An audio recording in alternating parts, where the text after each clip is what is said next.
and welcome to the next episode of the Pixel Parents podcast. I am your host, Liam Kirk-Kelvin, and I'm joined by none other than Scott, the Tastemaker Curry. How are you, Scott? The Tastemaker. I'm enjoying the sounds of this. I'll obviously get to hear why I'm the Tastemaker now. You will indeed. I think it's your new moniker. You know, I can't deny it, and it's something that I will champion from this point onwards. I'm not going to argue against it. I don't know what it means, but I'm not going to argue against it. That's great. Well, thanks for joining us again today for this next episode.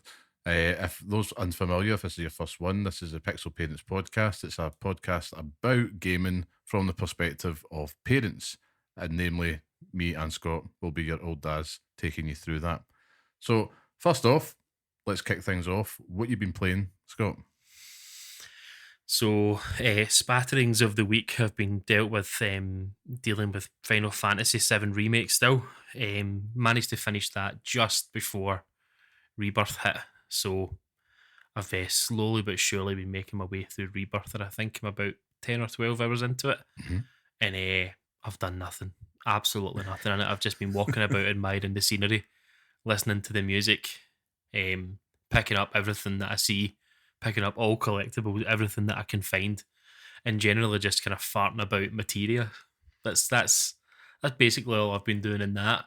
And when inevitably the game sends me to sleep with its music, I wake up and realise that I need to play something a bit more with kind of no thought to it. So I've been playing a lot of Helldivers 2 this week. Oh, right. Okay. A lot of Helldivers 2. I've become a pawn in that whole game. It's phenomenal. Have you jumped back in for the mech suit? So the mechs and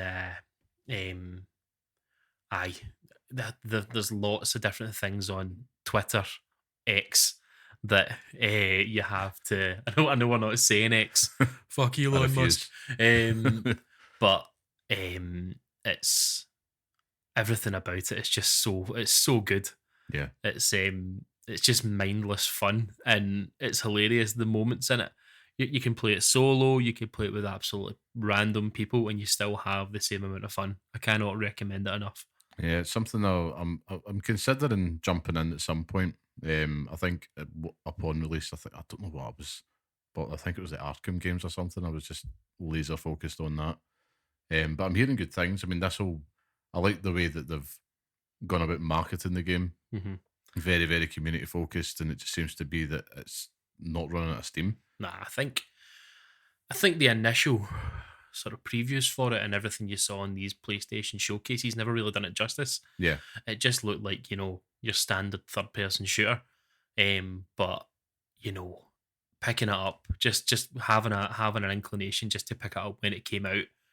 Everything on Twitter, the way that they send out messages to people, like you obviously have to save certain planets in the orders that you get. You're actually wanting to do it. And it's half hour, 20 minutes missions that you can fart out, no bother. So it's good for the reason why we do this podcast. You don't really have to devote much time to it if you don't want to. Pretty casual, non-committal. Mm-hmm. That's what we like to hear. It's phenomenal. It's phenomenal. Maybe watch this space. That's what I will say. As for myself, I've been on a journey. One hell of a journey since we did the last episode. For those that did tune in, you may recall that I had shared that I was starting Final Fantasy VII Remake. And as someone who the original did not click for me at all, it gave me sore heads. I was that damn bored with it. And granted, I was 7 years old, so my critical thinking mind probably wasn't developed at that point. But yeah, I have finished that game and I have absolutely fallen in love with this world and its characters, and I am all in to the point that I'm now playing Final Fantasy VII Rebirth. Oh, it's so funny. You sent me that message. I'd bought the game, managed to get it delivered, and then that night you'd already bought it. Unbelievable. Honestly, that's the thing. I got halfway through Remake, and I suppose there's a good chance to dig into my journey with it because it's been great. Refreshing is something in that about just kind of not playing something that you're probably not familiar with, wouldn't touch usually. Mm-hmm. I've really enjoyed it, but I think at first I was a little bit, I'm not too sure because a lot of the kind of same vibes was coming back to me from like playing it as a kid. But then thought, give it time. So a few hours into it, and what I really liked about it was very linear. Yeah, It felt like a typical PlayStation exclusive, to be honest, yeah, in the sense that you're just kind of progressing through the story. That similar type camera angle.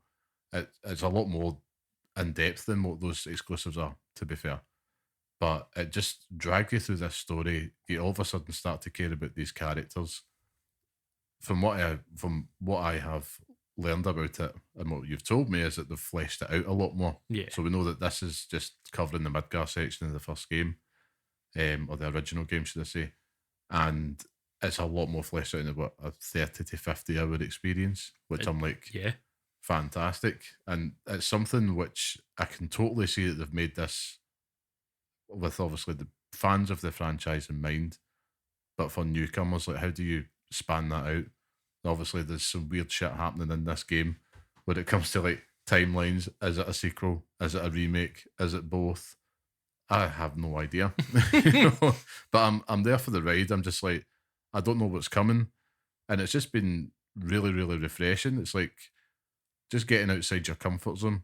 We spoke a lot last time about comfort food games, and this is kind of became one hmm in a sense, especially moving forward into Rebirth, which I didn't pay attention to anything coming out. And you were the same, actually. yeah. You kept Completely radio avoided silent. it. Yeah, And then you start to hear the murmurs like it's open world, it's much more expansive. And I know in the marketing, they've really pushed.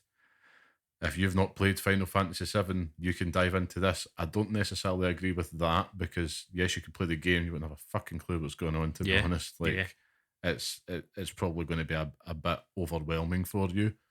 But and I'm probably about 9 hours into the game now. I'm in chapter 3, so I don't know where you are I've just not now. even started chapter 3 yet. So I just finished chapter 2 yesterday.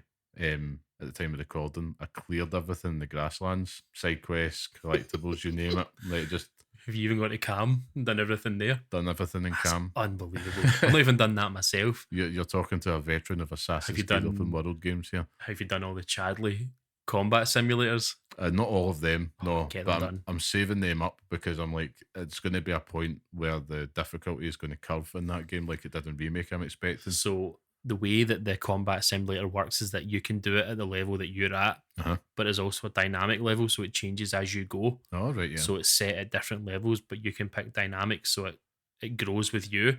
Mhm.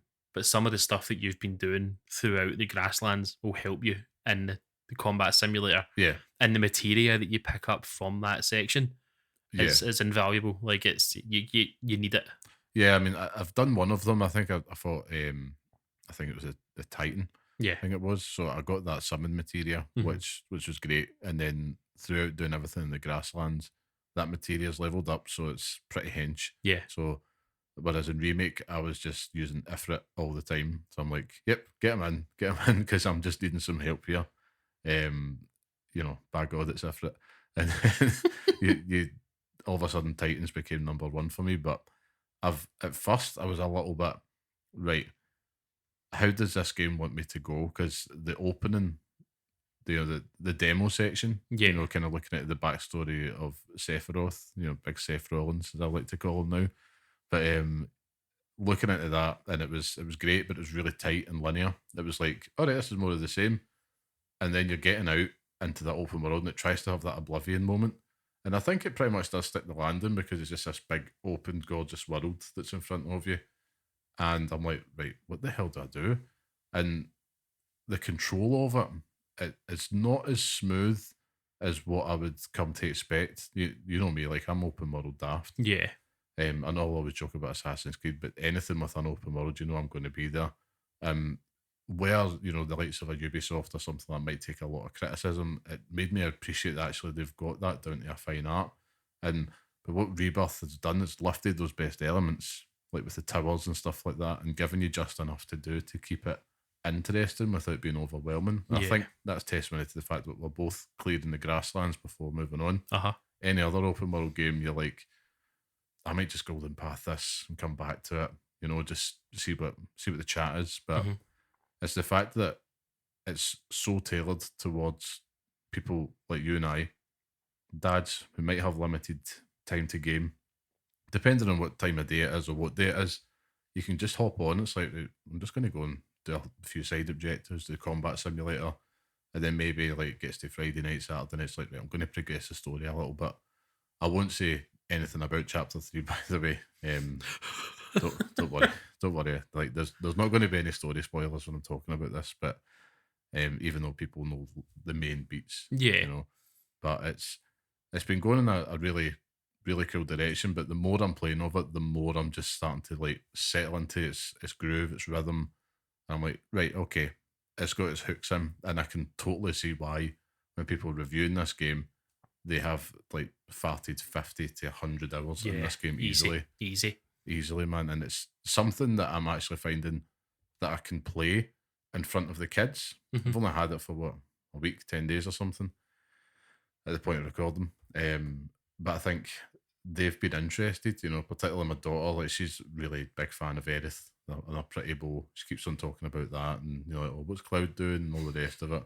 My son Rudy, he's just more interested whenever there's fights, Mhm. Yeah. like usually if Barrett's got the gun out, it's like, oh, shiny explosive things. But yeah, I mean, it's just been such a, I think refreshing is the word, Yeah. giving it a go. I think the lesson is, or the advice is, just get outside your comfort zone, you know, try something a little bit new. If it works, great. If it doesn't, hey ho. And I think as well, shout out to PlayStation So I Plus. was just going to say there is that without PlayStation Plus, you would never have bothered your No, arse to even pick it up. So no, I wouldn't have bought that. Wouldn't have bought that. And it was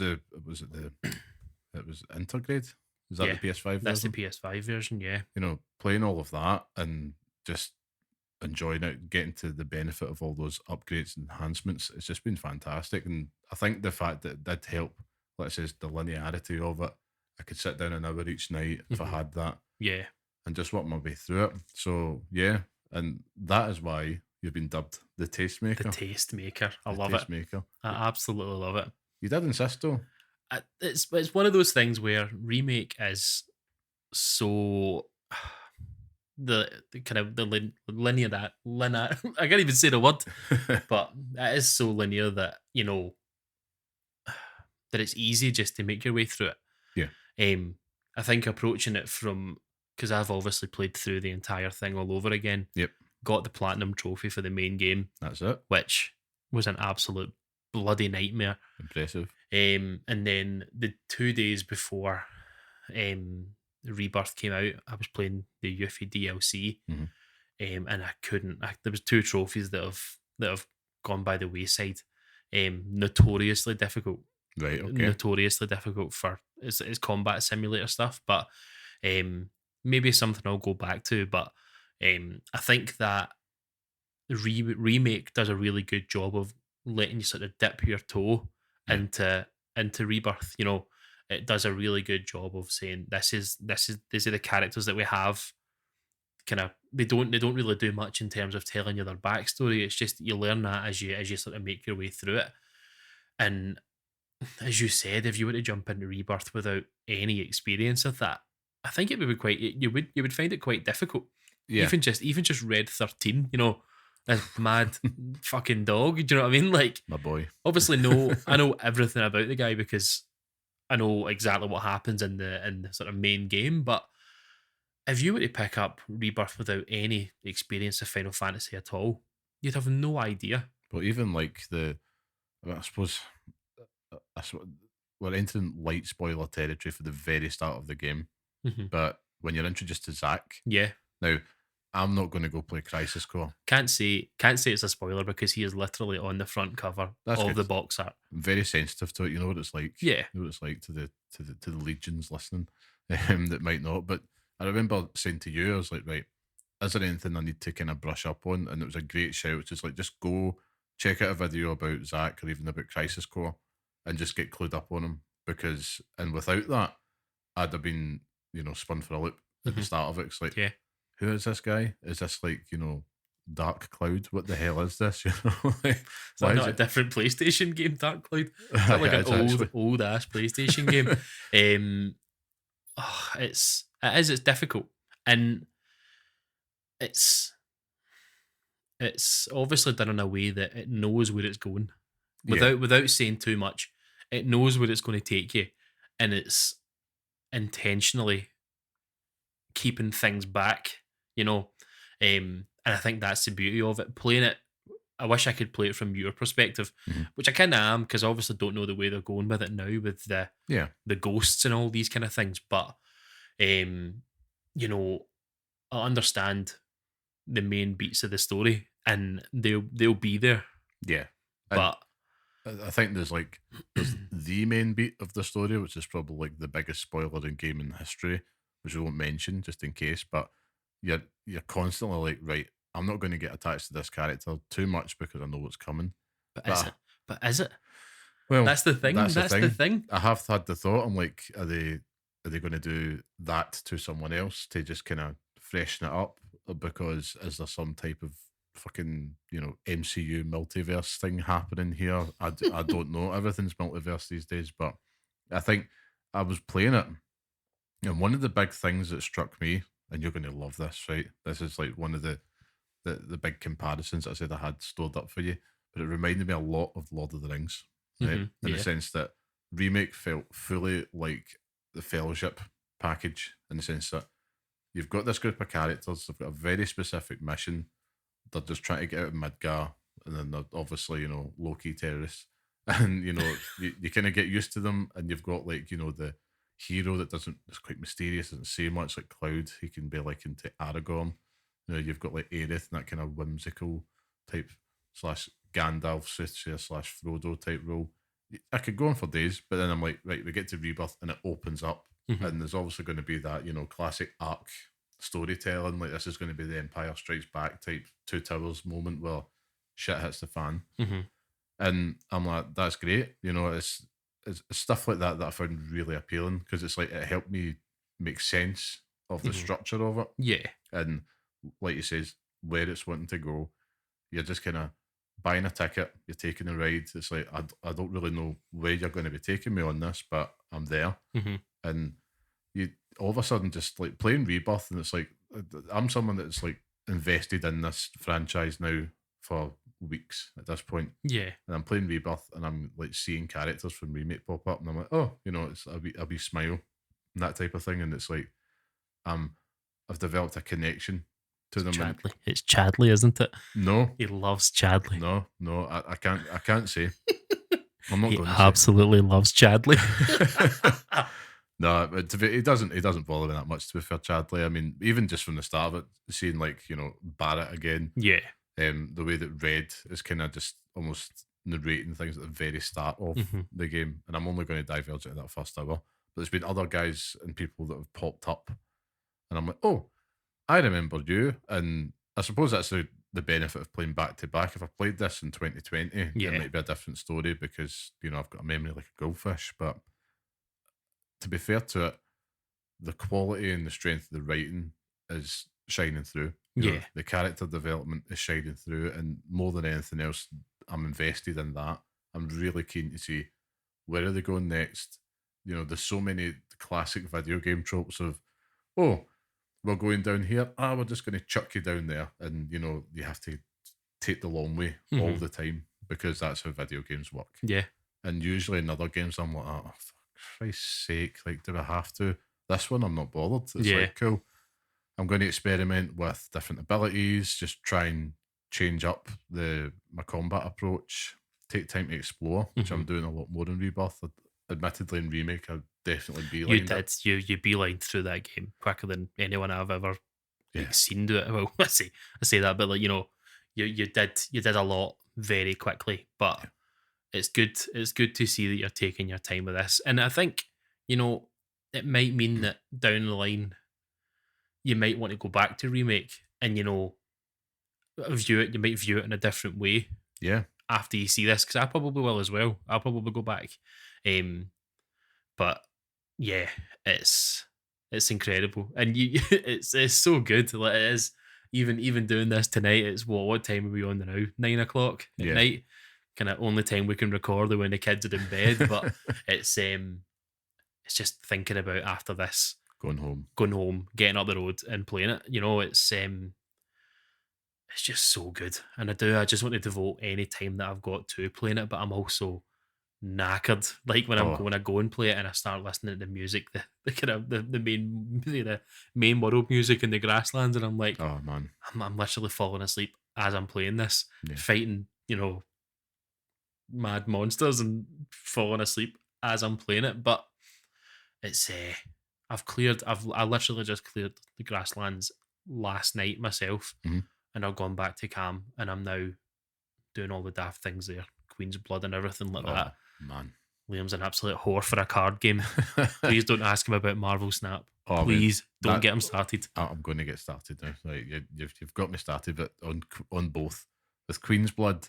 I mean, I had high hopes because it got a lot of shout outs and a lot of review coverage, and naturally, someone who you know that's a way I can stay connected with games is listening to podcasts. If I'm sitting doing the dishes or you're cleaning the rooms up or whatnot, I can just like put it on the speaker. Sometimes have it just playing off my phone whilst I'm Mhm. walking about. So that's my touch point, and listening to Queen's Blood and the coverage of that, and I'm like, right, here we go, because it was the same like with Gwent and The Yeah, Witcher and I'm stuff. literally going to say, But this game, man, at first I was like, what's it want me to do? And I must have spent a good hour one night, and there's not many people you can play at first. And I was just replaying it, just learning the strategy, and then it opens up. And I'm glad I did everything in the grasslands because it helps you develop your deck a little bit and it helps you develop your strategies because the only way to learn is to get beat. yeah, And at first I was thinking, I'm just going to chuck fucking cards down, see what happens. And then you start to understand the minutiae of the game, and man, it's got its claws on me. I've actually got like an open and play at this point. Like that's ridiculous. I've got a tailored deck and an open and play, and it's like I know if I do this mathematically in the right way, I'm going to get the right amount of points to beat them. And since I've been doing that, I've just been clearing the house, man, like clearing house. And then I'm just really excited to see what new cards they're going to Yeah, give me and build up that little arsenal that I have from my plays. But I suppose that's the other side of it. Outside of Final Fantasy Rebirth, the journey, it's always going to be Marvel Snap for me. Like I'm always playing that, played that every single day since it's came out. I should be ashamed that's of disgusting. myself. It is Like, disgusting. and the new seasons came out. Hope Summers is a new card. It's X-Men versus Avengers, and I have hit Infinite a few times at this point. I am desperate to do it this season because you get a shiny Avengers logo back, and it's like that's what it does to you. You want this cosmetics, but man, the game is it's just came through a really stinking meta phase. Yeah, If anybody that's listening plays, then if I just have to say one word, hella, and that's it. It's just to the point where you want to throw your phone out the window, maddening, cheap ass plays. But it's opening up a bit more. Been climbing ladder, just been kind of progressively making my way towards infinite. I'm in the 80s now, and yeah, I'm at the point where usually when you go up like from 70s to 80s and stuff like that, by the time you get to 80s and 90s, it gets more meta, and you start to be able to just identify plays so people retreat more and stuff like that. But yeah, that's been consuming me. I'm really back into it hard after a casual month last month of just playing Conquest a lot. I'm really back into it, and yeah, it's a bit of a problem in this house for me. it's yeah, it's a bit of a problem in general. To be honest with Yeah, you, sending me absolutely raging texts sometimes when you get beat or someone honestly, plays a card or a deck that you don't enjoy. It's really funny. I did get you hooked for a You wee got me. month or so there. No, it was longer than a month. It was about 6 months that Yeah, I was on board with it. But then it was just like you're saying hella, but it was hella pish. It was just like I can't. I'm sitting here like I can't be bothered. Like I know. there was no enjoyment in it anymore. Like it was just playing it for playing its sake. It Yeah, was like when Destiny came out at first, hmm and you would go on there, you'd have a laugh, and then all the weeklies and all that, and all your mad things came out, and you were just like, we're going on to do it. We have to do this. We have to do that, and it was brilliant. yeah, But then it just became repetitive shite. yeah. Um, and then Destiny 2 came out and ruined it. But aye, no, I couldn't be bothered anymore. I couldn't be bothered playing it anymore. And aye, That's just what happens. That's yep, what happens with any good game. Um, I think boredom's always going to be the killer. But for me, I think the reason why I have played it so long is because it's in my pocket, yeah, and if I get 2 minutes to spare, whether I am on the couch, on the throne, um, anywhere, it's really good just to pick up and play 3 minute games, and it just gives me that little fix. Sometimes for the worse because you get a stinking play and you're just in a bad mood. You're just tilted at that point. But I think that's been a vital game for me, and it's something I would never touch in the past. I yeah. was not a mobile gamer at all before the kids came along, but it is to the point now, like where my son would just be like, "You play Marvel Snap?" I'm like, "Damn, he's 3 and he knows what his old man's up to." But you get your fix where you get You your do, fix, you do. No, definitely. and that leads me on to our main topic for today's show, which is what we're going to call desperate times. And we just thought we would just kind of share our stories about the lengths you might have went to enjoy some gaming time as a parent. Because as we know, as you've already mentioned, time is the most precious commodity. So, Scott, do you have any yarns? Any yarns? It's difficult because there's always the typical, try and get them involved if you can. Yep. Downloading Paw Patrol games and all that just to try and get them to play something.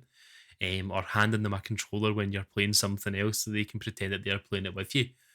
But I think most of the time it is just saying, it's like we've had dinner. Maybe they're maybe going to play for kind of 10 minutes, 20 minutes, half an hour.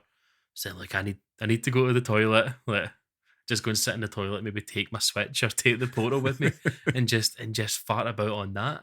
It's Literally. not. Oh my! It's not. There's nothing substantial in it. It is just sometimes it could just be something as simple as a level in Octopath Traveler or something like that, or um, a game of Marvel Snap, Yep. maybe two or three games of Marvel Right. Snap. But it is just trying to find ways to get them involved, and obviously from the kind of the first podcast, everyone will know that it's a little girl that I've got, so she's not really got much interest in gaming per se, but she enjoys Cuphead, so that's the main one. I can remember it well where we were getting ready to go out. I think we were actually going ready to get leave to go on holiday somewhere, Mhm. and we just needed to try and kind of wife was getting everything packed up, kind of getting everything ready, and we needed to just take the little one away for a bit, just to try and keep everyone sane. And it was just saying like, "Come with me, we'll go and see what this is." So I was showing Yeah. her Cuphead on the TV, and immediately from that, she's grabbed the controller. Never seen a 3-year-old hold a PlayStation controller like it, but she's holding it and doing better than that guy who that famous journalist that couldn't get past the tutorial level for it. Oh God, yeah. So she's doing better than him, but it is just as parents, you do just want to try and get them involved in some way, and you don't want to be you don't want to be taking yourself away from it. So if you can get them involved in that way, that's perfect. But there are times where you maybe do take 20 minutes, half an hour away for yourself, play a game of Tetris 99. Oh God, yeah. I was obsessed with that. So you were. Um, so that's maybe the worst of it. But I think the way that the way in the games that we play now, there's no. We said it with Final Fantasy. It does have an element where you can just kind of drop in and drop out of it, but you also do need to devote more time than it takes just to go for a jobby or something, or go and thingy. So it's a difficult one. Yeah, I mean, I've probably got a few stories I could share actually. Because I remember in the early days when my daughter was born, and she used to like taking a nap in the pram, so you'd just be rocking that back and forth. But she was a really really light sleeper at one point. This is probably like when she's about a year old or something, Hmm. in that glorious phase when they're still taking naps.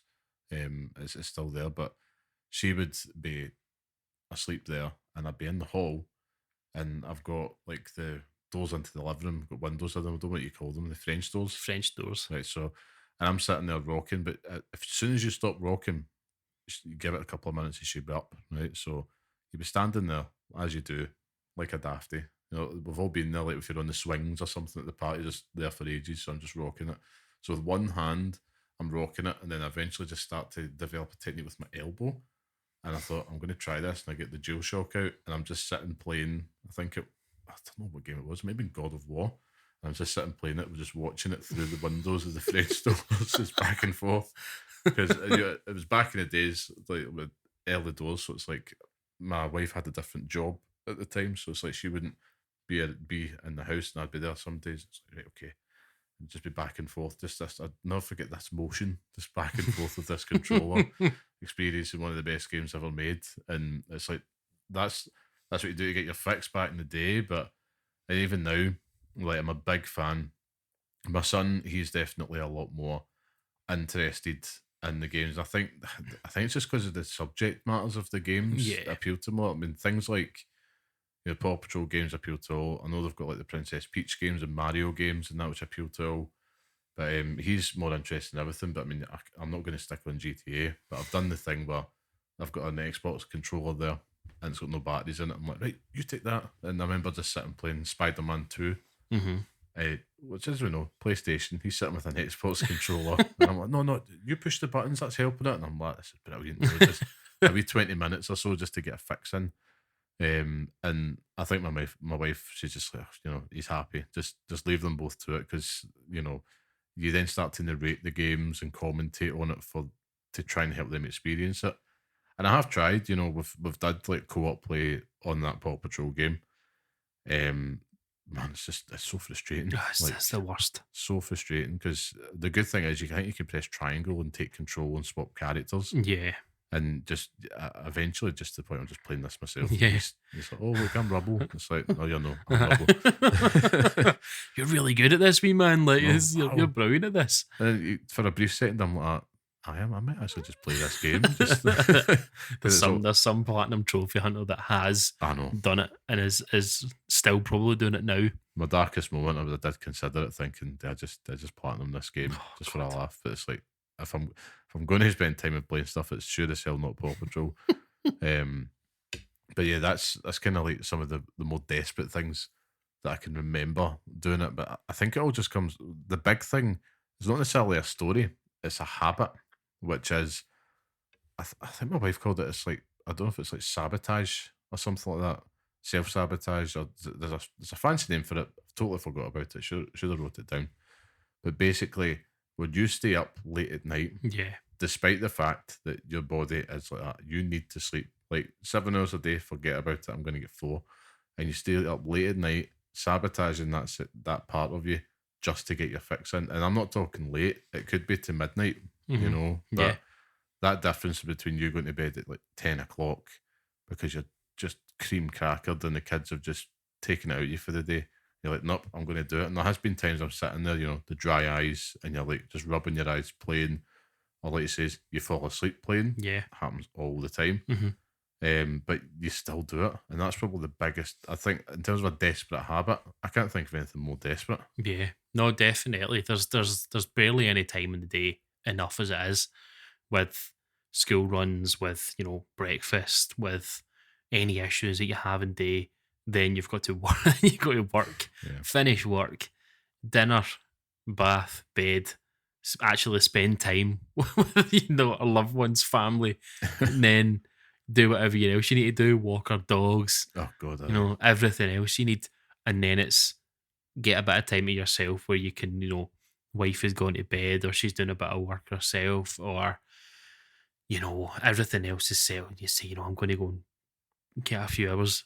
Yeah, that's what it is, because you're not, if I go upstairs to go and play my PlayStation at 10 o'clock each night, you're guaranteed I'm not coming off until at least midnight, yeah, at yeah. least. I'm not going to do it for an hour and be like, oh, that's me, I'm done now. No, No no. chance. You get sucked into it, don't you? Aye. And then it's up again the next morning or a few times in the night. Aye. It's just, and you wake up the next day just completely done. And you tell yourself every single day, this is the night when I go to my bed early. Aye. When I go to my bed at 8 o'clock hits, the same routine again. Back up at 10. It's there, is. staring at you, Aye. staring at you. It's like, go and have a go. It's on rest mode as well, so like you might as well just fire me on.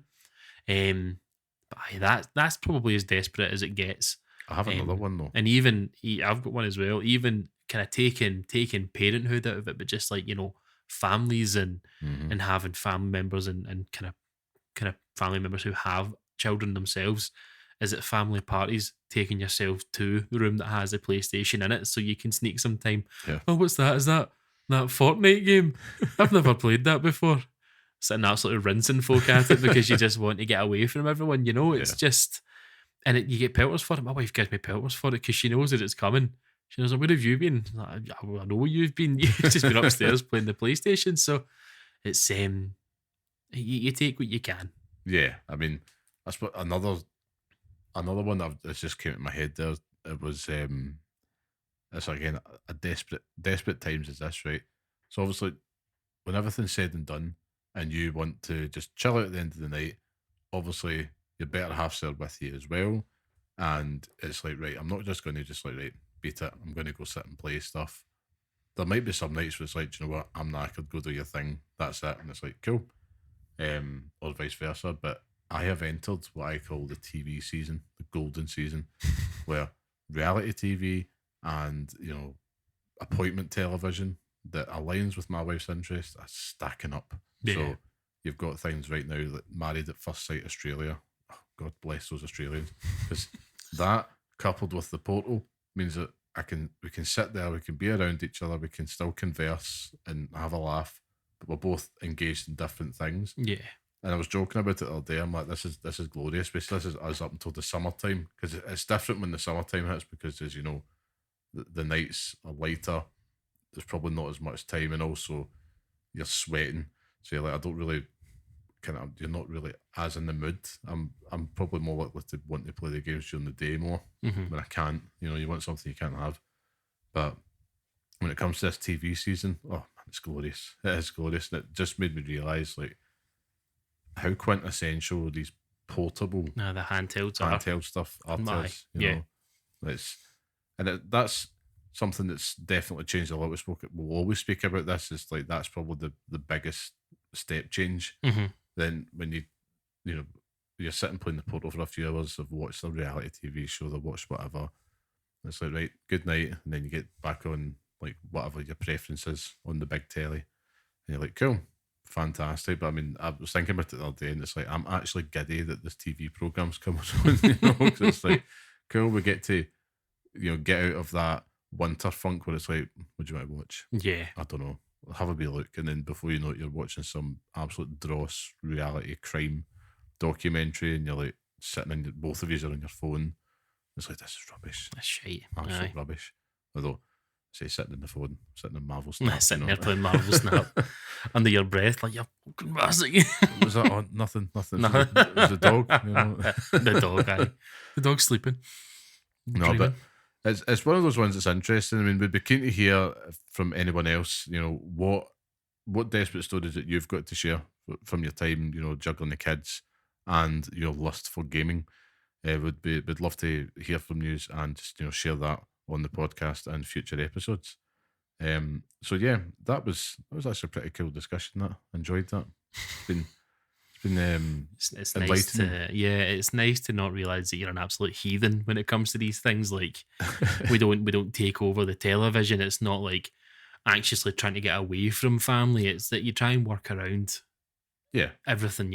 It's socially conscious bad habits. yeah, that's what it is. Yeah, aye, that's what exactly. it is. There's absolutely what you want to do is avoid fights occurring with your other half or the kids. The fact that you're taking your game up Mm-hmm. or your game time up, and that leads us on to our next segment, which of course is the Pixel Picks Showdown, where each week Scott and I will pick a game of our choice, and we will have a gentlemanly debate over which one features on our Pixel Picks list, which is the list of the must-play games that you can hand over to the next generation that you must play to get caught up on everything that's good with gaming. And this week's genre is fighting games. Now, before we dig in, just to recap the inaugural Pixel Picks Showdown, we discussed and debated over platform games, and it was between Shovel Knight and Super Mario Odyssey. which wasn't fair. I brought a gun to a It's knife fight. horrendous, I man. really did. Horrendous. So on the first game on that list is Super Mario Odyssey, and Of today we're going course. to be finding out which one joins it. Now, I think courtesy just dictates that you go first, Scott. Me, right, okay. Since I had the winning pick. That's true, yeah. So I thought long and hard. I've obviously got a massive experience in history. Long and hard, I've obviously got a massive experience with fighting games in general. A lot of history there, way, way, way back. And even to now, Street Fighter 6, Tekken 8 still play a big part in the games that I play at the moment. But thinking back, what are the games that made me? What are the games that I would choose to pass on to younger generations that I think if you're going to play a fighting game, it has to be this. I think I know what you're going to pick here. There's three that I have, right? One of them is the Shovel Knight of the choices. Right. But it's not the obvious choice. Well, give me your top. But in my heart, it's the one that I want to go with. Right. And there's two. One that I think you'll say. And the second one is probably the one that I think should be the answer. But I'm going to go with the one that I think you're going to say. Okay. If you're still following me here, right? I'm still following you. So keep the one... other two till after. The other two till after. So the one that I think you're going to say is Tekken 3. Right, okay. Close, no cigar. I did consider that. Okay. But is that your pick? I'll say it. Right. I'll give justifications. Right. And then I'll let you do it at the end, right? Tekken 3 is the game that got me started in fighting games. It is the game that I can remember buying it. I can physically remember having it in my hands and taking it home. Characters, everything about it, the first time we ever see Eddie Gordo, first time we ever see fucking Brian Fury, it's the best. The music, everything about it. I've played that game countless times, simply just to unlock all the characters. Remember, you can unlock characters in that game just by completing arcade modes. Yeah. And each character had their own CGI cutscenes at the end, and they were brilliant. They were terrible, but they were so good. It had Tekken Force, had Tekken Ball. Yeah. And it's the game that I think if we never had a Tekken 3, we would obviously never have a Tekken 8 because we wouldn't be up there yet in terms of the numbers. But Tekken 3, you can still see minuscule parts of Tekken 3 in all the Tekken games. Yeah. Jin, for example, protagonist in this current Tekken 8. And at the end of Tekken, spoilers away.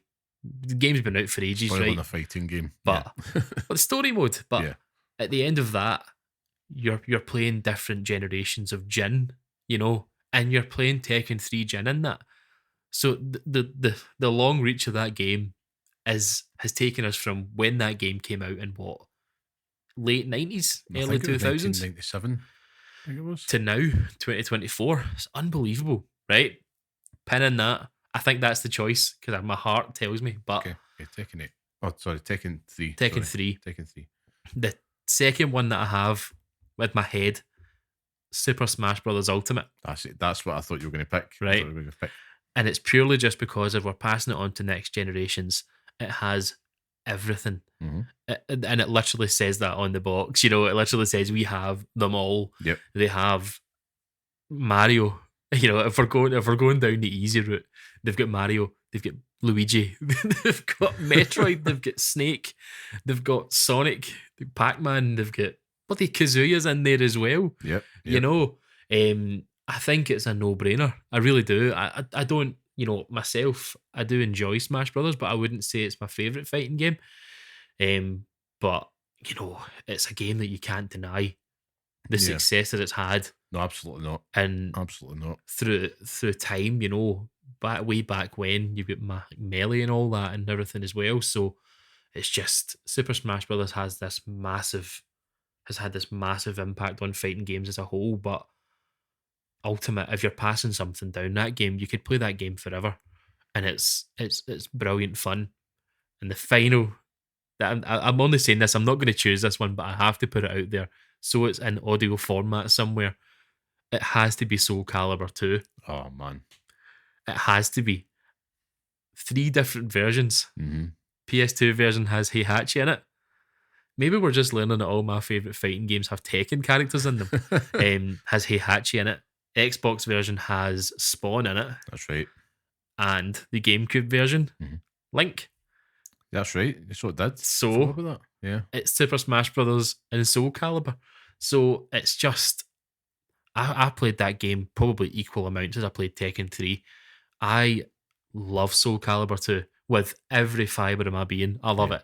I actually hate Xbox because they've delisted the HD online version on the Xbox store, so you can't buy it anymore. And it came at a point where I was going to buy it, and I thought, I'm going to pick that up, and you can't do it now. That's really surprising for Xbox. It is the worst. Phil Spencer is going to have an angry worded letter because I need that game. I've got the PS2 version of it, and I've got it hooked up to a monitor in my room, but it's just that game, the characters in the game, the setting of it, it's just incredible. And I'd say that if it wasn't going to be Tekken, Soul Calibur is probably the fighting game that I've played most ever. Love Street Fighter. I do love Street Fighter, but it's never been one that I've been too keen on. Like, I love the characters and things, but I've never been very, very keen on it. But Soul Calibur 2 is mad. It is so good. But the choice is Tekken 3. Tekken 3. We've got that. It's locked in. A fantastic choice, actually. I did contemplate picking Tekken 3. And I suppose my thought process, there's a bit of a theme going on here, but my thought process for me, like the nostalgic, the heart part of me was always going to go to Tekken 2, even though I know Tekken 2 is not as good a game as Tekken 3, because that pushed it up onto the, like, this is the big dog in the fighting game scene at that point.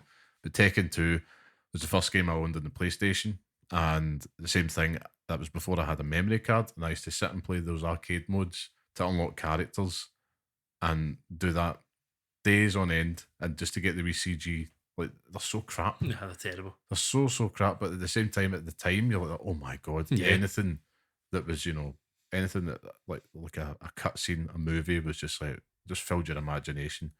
And I loved that game, played it to death. But for me, I've went a little bit more, is it lateral thinking? I'm not sure. But I thought, what am I going to do to give, if I'm going to put a game on this list? And I did think, well, Smash Brothers Ultimate, even though I'm not a Smash Brothers fan myself, but I'm like that's got everyone in it. You can't go wrong. But I thought, no, because it's unique in fighting games. Smash Brothers. I'm like, what is just a cut and dry. You've got a bar, side by side fighting, and this might surprise you, but I have picked Tekken 8.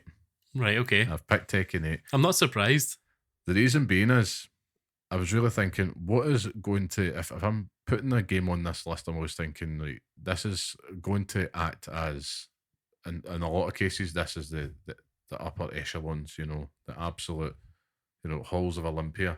This is what, the be all and end all. But the thing that tipped it towards Tekken 8 for me, of outside of Tekken 3, was the fact that it just does such a good job of bringing beginners into fighting games. And for me, like, Tekken 8 was probably, it was the first Tekken game I played since Tekken 7. But it's like, it's one of those games, like, I'll go through seasons with fighting games, you know what I mean? Because I'm terrible at them. As you know, I'm absolutely terrible at them. But Tekken's the only one that I can say, right, I can at least have a good college try at it. But Tekken 8, the way that it just kind of put its arms around you, and, with all the different offline modes, and I know it's all geared towards pushing you onto online, which, love it or hate it, that's where fighting games are these days, which I think that might go against this. But it's just does such a good job of, like, encouraging you and just making you feel positive about it, because I remember my experience with, like, Tekken 7, or even Mortal Kombat. Mortal Kombat 10, Mortal Kombat 11, and Street Fighter 5. I've not played Street Fighter 6 yet, but there's always that anxiety of, like, right, I'm only going to get so far before I go and get my ass kicked online, by someone much better than I. That's me with a level head. When I'm in my living room, I'm sitting calling them Chris merchants, but they're just, it's a skill issue. I don't have the skills, particularly with those games. But with Tekken 8, it really did just almost, I don't want to use the word to use dupe, but it built up confidence in you. So Hmm. when I actually went to go do it online, and basically getting the platinum in Tekken 8 isn't long, and it's really easy to do because it's just do everything. Just try everything at the buffet. And have fun in the story mode, which is batshit crazy. Crazier than a shithouse rat, as they say here. But my choice has to be Tekken 8, just purely because I think it has everything. Like, the gameplay, the aggression that's on show with it. It means, like, it caters to the button mashers, it caters to the people that are absolute technicians. And it really does. The only other game I think that does as good a job as building up confidence in something that is quite difficult was Celeste for me. Hmm. It really did be like, it's cool. It's not about failing, it's about having a beautiful fight.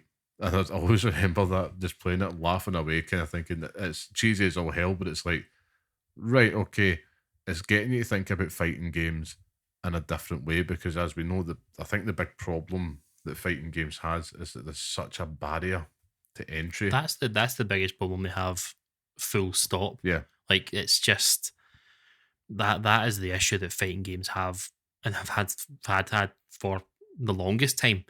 As soon as they started going online, that's the sort of key issue for it. And you hit a plateau. It might be very early on. It might be, 20, 30 hours in, might be 60, 70 hours in. mhm, And I played Mortal Kombat 11 to death.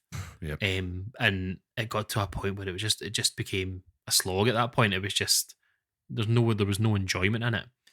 Um, but you're starting to see. So I think that if you're saying that Tekken 8 does that for you mhm, in terms of, and I watched it in real time, it happen. It's that the same thing, maybe not to the degree that Tekken 8 has done it, but Street Fighter 5, five, what a crap.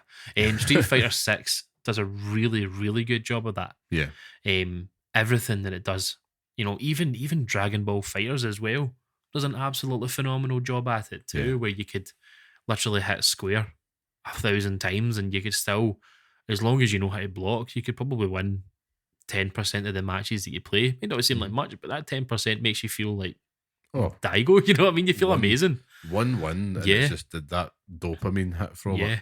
I'd say that with Tekken 8, because I'd love to just sit and play it all the time. And as a King player, I'd especially love to play it because people hate him.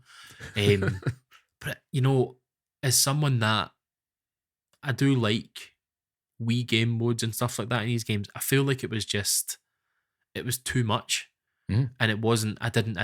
I've not played the sort of the kind of main story parentheses. Like I've Yeah, not. I've not played that myself. I've played, you know, the what do you call it, the actual story for it. like the The cinematic story. cinematic story, but not the wee chibi character story. I've not played that wee created avatar thing because there's no point. Like, what am I learning from that? It's not. Well, I that's know it. how Yeah, to I know how to play the game. It's just let me get in and play it, and I feel like there's too much focus on that in a way. you're right. It's but if the end goal is to create more players that want to stay online and play Tekken, then that's the key point for it. But for me, after you've played the cinematic story, is there really much else that you're going to do repetitively?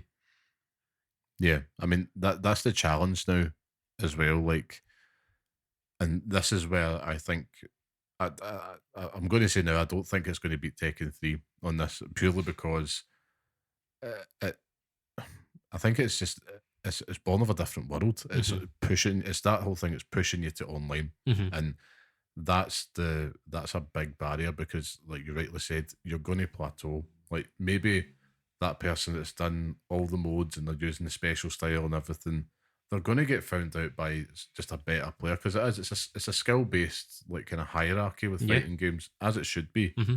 I totally admire, like, watching, so Maximilian's big fans of him here, but it's like watching anybody that is at least competent to better on a fighting Hmm. game. I'm like, wow, because It's it's incredible. it's Yeah. total skill. And I will add, like, that I know, like, when I say there's a barrier to entry to the fighting games, and it's not the communities. You know, what I mean, I think once you get into the community, they're the most welcoming set They're of gamers brilliant, you'll ever get. 100%. Yeah. You know, and they will encourage you. And I think outside of the odd roaster that might want to just make a name for themselves and go full heel, that's not really what it's about. It's just about having a good time. But I think it's trying to translate that and taking it a little Mhm. bit. That's what that little kind of chibi Yeah. arcade mode was about. But you're right. Someone like yourself, you're a lot more accomplished at fighting games than what I am. I mean, I'm a casual player, and you're right. You're like that. What's the point in me playing that? Mhm. Because I can go in, I can go in king, I can develop the combos, which I've seen it's devastating, and just start to take a few wins online. But for me, I had to basically platinum that game before I was like, right, let's go online and start to play it. And it was a very methodical process because I had got worse at fighting games Mhm. as I've got older. But it's long story short, I think Tekken 3 has to take it just because it's more designed not towards online, but to sit alongside someone and play Yeah. them. Yeah. I think like if you're handing a fighting game over to someone that's going to feature on this list, you want to be able to just pick up a pad with them. I mean, I did think honourable mentions. Street Fighter 2 was one that came out in my head because it's like I remember playing that to death as a kid. Yeah. But I just think as well, it is one of the greatest fighting games of all time. I But don't think it could go kind of unmentioned. Street no, Fighter 2. I'd also say Street Fighter 4 as well. yeah, I think when Street Fighter 4 came out, if you were passing that on, the time you could play that game forever yeah, and you could still be learning stuff about it as well. There's so many characters. By the end of it, there was, I say millions. Like, felt obviously like it. not, but it felt like absolutely millions of characters. But your big ones, we've obviously mentioned it in passing, but neither of us even thought about Mortal Kombat. I was really surprised because I thought you were going to shout out to Mortal Kombat because that has always struck me as like you're a specialist. I would say at Mortal Kombat in I terms think, of I think with Mortal Kombat, the issue is you kind of need to know about it before you pass it on. With Tekken 3, it was a blank slate at that point. mhm, Obviously, Heihachi and Kazuya are your sort of main focus of 1 and 2. And then you've got 3, this brand new character, Jin, who obviously tied to Kazuya in that. But with Mortal Kombat is that you have to understand who Scorpion is, who Sub Zero is, why are they like that? mhm. Like who is Noob Saibot? You know what I mean? Like who are these? Who are these characters? Why are they random robots? And you learn that in playing them, but you couldn't. I couldn't pass you Mortal Kombat. I'd never pass you Mortal Kombat Deadly Alliance and say just play that Yeah, because you'd pick it up and you'd be like, "What the fuck is this?" no, It's completely different to any other Mortal Kombat game that you'll ever play because it's this 3D space and it's mad. But you have to kind of understand who these characters are, and some of them you'll never see again. mhm. I mean, you'll maybe see them now in Mortal Kombat 1 because they're throwing them in as, these, what do you call them? Like your wee partner characters. I can't even remember what they call them now, but it's just, I couldn't in good faith. Maybe Mortal Kombat X, if you're going to pick one, because that did, That was solid. That game. it was solid and it's, Yeah, it's brilliant.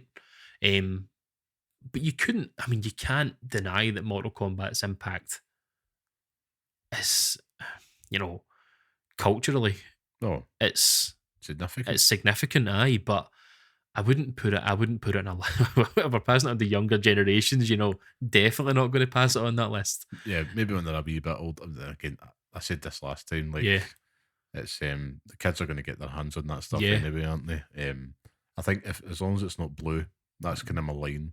Violence, kids are always going to see it. They're yeah. always going to see it. I mean, but you're right about the cultural significance. In fact, there's a local Chinese takeaway here that has the Mortal Kombat logo for its sign. So, and I've seen it the other day, and I was thinking that is mental. Like, It's so class, Ed man. Boon's going to be down there, just like Boots to Hull, asses, boons to get the asses. railings up. It's I mean, if you were pushing it, it would be Mortal Kombat X because you've got obviously all the main characters in it. You've got Jason, Mhm. you've got Alien, Carl Weathers is in it. God rest his R.I.P. soul. But it's, I don't know. I couldn't put Mortal Kombat on it. The minute we started talking about what we were going to choose, Tekken 3 hit my head quicker than anything else I've ever thought of. So yeah, that's my choice. Well, I think that, I concede on this one happily, just because I think Tekken 3 is such an iconic entry in the franchise, the best, I would probably say. And in terms of handing it down to the next generation, you just know it's like you're going to get fighting games after playing this, and you're going to get hooked on it as well, Mhm. more importantly. So, yeah, I think, yeah, good pick. So, the second official entry on the Pixel Picks Showdown list is Tekken 3. Well done. Round of applause in Round of your head. applause to me. Pat in the Fantastic. back. I think I'm really surprised you didn't mention PlayStation All Stars, though. Just shocked. Oh shite! I Shocked to should my have. core. Do you know that's a game I've never ever played? I'm not surprised. It's I don't know, has anyone ever played it? It's so misguided. But there was a place for those kind of games back in the day. When that came out, I think it was maybe it's a product of its time, but it's A failed aye, experiment. it was a failed experiment, aye. Yeah. I mean, But any game that you can fight Kratos as Sweet Tooth, um, I'm into. yeah. I'm not really Yeah. because I never fucking played the thing, but Will it make a comeback? Watch this space. oh god, I, someone will make it. I know. I'm also surprised you didn't mention like Dead or Alive. I know you're a big fan of those games. Oh, so I have a choppy history with Dead or Alive. When I first had my original Xbox, Hmm. that was the only game that I got when I first got my Xbox. Not a lie, it was that and Max Payne, All right. right? And it got to the point in Max Payne where you're having to walk over the bloodlines and that the dream sequence, Aye. and I kept on fucking falling off it, so I couldn't get past it. So like, I'm not playing this game anymore and threw it away. So I played Dead or Alive. Must have been Dead or Alive 4. I've actually got it in the house. I still have the same copy from back then. And oh, that game is brilliant, man. yeah. I love Dead or Alive, but I don't love it enough to be like pass that down. And Yeah. also, Yeah. Because we're starting to go into massive slightly, anime daddies yeah, everywhere. the blue territory, I suppose, isn't it? But, fair play. Tekken 3, what a pick. What a pick. And I think that was a really good choice. Interesting that we both landed in Tekken games, but I think Tekken's the easiest one to pass down. I yeah. really do. I think that you could have gone Tekken 3, Tekken 4. 1 and 2 are good, but I'd never ever subject anyone to play them repetitively, apart from yourself. Yeah. But because I tried to play Tekken 2 when it came out on PlayStation Premium recently, and nah, It's no it's chance. it's different now. I Yeah, mean, even I couldn't go back, and I've got such love and nostalgia for that game. But there are some games that just outdate. yeah. I mean, in fact, coming full circle back to the Final Fantasy thing, it's like, oh, will I go back to the original? And it's like, nah, like I can't. Nah, you wouldn't now. That I was going to ask you that though. Do you think that now that you've played Final Fantasy, do you think you'll ever dip your toe into another one? Well, I'm definitely going to go back to 16 after this. And probably just make my way from there. I know, like, my cousin, like we played games all the time. That's something that I really cherish from back in the day. It's like you didn't buy lots of games. You probably got one at your birthday or Christmas, but you kind of had this collective collection with your good pals and your cousins and all that. But his favorite was Final Fantasy 8. Like he Yeah, absolutely adored that game. I was actually talking to him about the fact I was on the Final Fantasy train with 7. I finally get it because he tried so hard to get me into that game back in the day, and it just wasn't happening. But I mean, who knows? I mean, I think 16 is definitely going to be on my list this year to hmm go back and this growing backlog. Because in another sense, me playing Rebirth this came at the worst time because I was really looking forward to Rise of the Ronin, and it's like I'm not going to touch that until I'm finished nah, Rebirth. there's no Like point. no There's so chance. much time in the year now Well, that's it. for it, so you could easily just make your way through that. Yeah, 100%. But I think it's like you can sometimes get open worlded out. I suppose. Yeah. I say that I'm kidding myself. On I Nah, don't. I'm you quite love an happy open to. world. That's Absolute sucker for them. But yeah, it's a good question. I mean, it's something that I'd be more open to now, for sure. I even mean, just sitting on your portal playing Final Fantasy 8. Final Fantasy is brilliant. Even Final Fantasy 9. Final Fantasy That's it, 9 is class as well. 12 I have started and restarted more times than I could ever imagine. But I am a huge, and I mean probably not the biggest one in the world, but up there for Final Fantasy 13. See the series of games in Final Fantasy 13. Oh, they're all on Xbox now and you can play them backwards compatible, but All right. they're incredible. They're, if you're wanting a linear a linear game, linear. If you're wanting a game like that, Final Fantasy 13 is the one, and it's got all the tropes from Final Fantasy 7 that you want. Yeah. Moody, quiet protagonist. You've got, black guy with gun. Yeah. Like that's the, I don't know why that is a thing they do. You've got, weird flowery girl. Yeah. So Aerith is Vanille. And then you've got the dark-haired one, who's Fang and Tifa. Yeah, true. And I don't know who the dog is. Hope, maybe, the wee guy. But it's funny you raised that because like Barrett, obviously you had said this is one of the things you'd always said, particularly from Remake, like you'll love Barrett. Barrett's great. And it's like, yep, Barrett's fantastic. Really, really just provides a lot of relief. Mm-hmm. But I'm like, man, what would my ancestors think just watching this? Like, he is borderline blaxploitation at times. But it's incredible, man. It's nuts. It's hilarious. Like, they straddle it just enough. They toe that line. But the voice acting on it in Remake and Rebirth is fantastic. Just such enthusiasm. But yeah, that's more on that on my Final Fantasy journey, I suppose, as the weeks continue. Let's just see what happens. Who knows? Next time we're on this, I might be just onto another JRPG series at the blue. Xenoblade Chronicles. I'm coming for you. God, man. Imagine. Oh God. Imagine. No, but that's been a pleasure, Scott. I mean, so just to tie things up here, so Pixel Picks Showdown list, Super Mario Odyssey, and Tekken 3 officially. Look forward to next week's one, and you'll just have to tune in to find out what that's on. And that's been everything for this episode, Scott.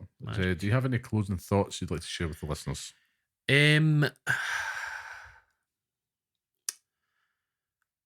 Join the fight, man. Get on a Helldivers too. We need all the help we can get. It's a tough job, but someone has to do it. And now there's mechs. Now there's bloody mechs. So good. And even just to break up your time between Final Fantasy and stuff, I would advocate Helldivers 2. And your cousin is playing that as well. He is. He loves it. He's loving it.